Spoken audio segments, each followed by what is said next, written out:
Have you ever questioned your safety and privacy while casually browsing your social media platforms? Do you wish more people would use these sites responsibly?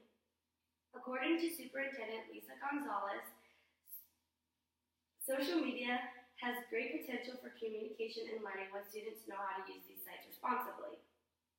I would like to provide information on the following subtopics regarding social media safety: social media popularity and safety parameters, responsibility and appropriate usage, and why it is important for users to post with caution. First, I would like to inform you about the popularity of social media and the safety parameters of these sites. Social media popularity and the reasons for this popularity would be rapid communication, the efficiency in this communication, and the way it connects users and builds relationships. Students are using social media every day to communicate quickly and get information on command, according to Susan Jarmeza-Smith's article on Making Peace with Social Media. So here's a graph that I included that shows YouTube and Facebook as the most popular social media platforms in 2018, and then the other ones on this graph are Instagram and the other most popular sites. So from 2012 to 2018, these are the numbers for the other sites. Social media is fast acting, and a single post can call action for a crisis, start a Twitter war, or change the way that we think about a person. Fast and efficient communication is what makes social media so popular.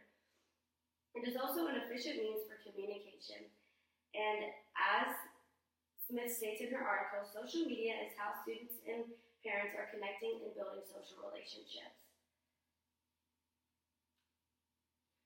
In an article by Theodore Claypool, he regards social media as an anathema to privacy.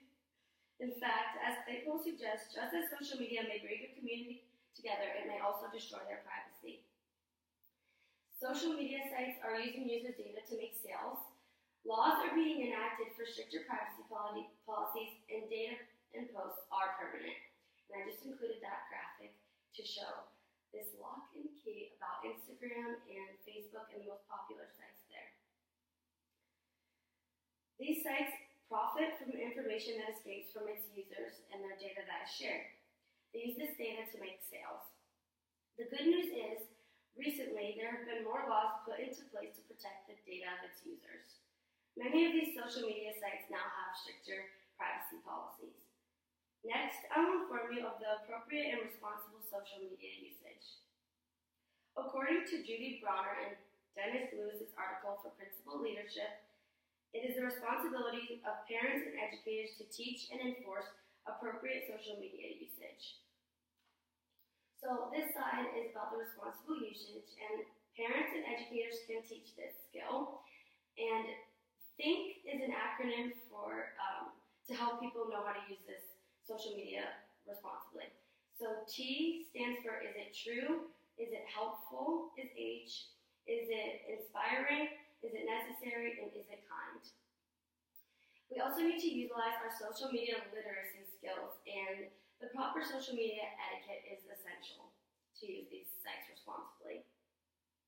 Parents and educators must first understand the terms associated with improper social media usage, such as cyberbullying, cyberstalking, and trolling.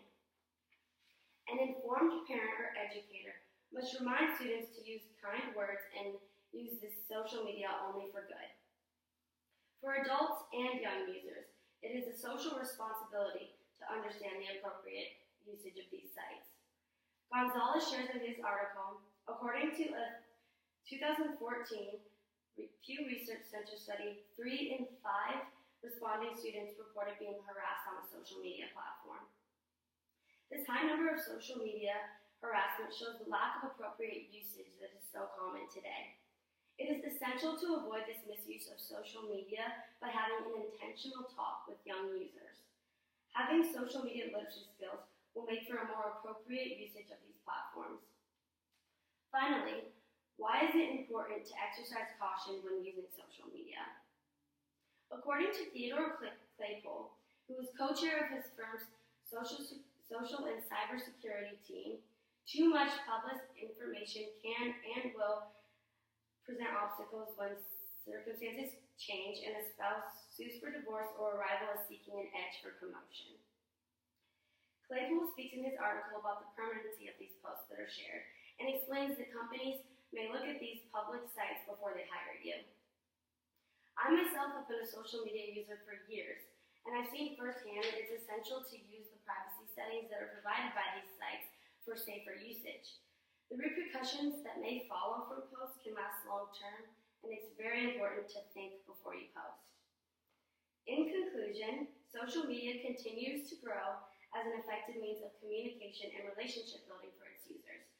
So it's very important to use these sites appropriately and responsibly.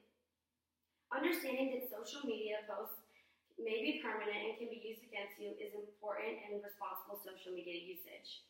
So hopefully the next time you post a picture on Instagram or share a tweet, you'll think about the permanency of these posts and consider your own privacy. Thank you. I have a question. There's always one. Are there certain sites that are more secure than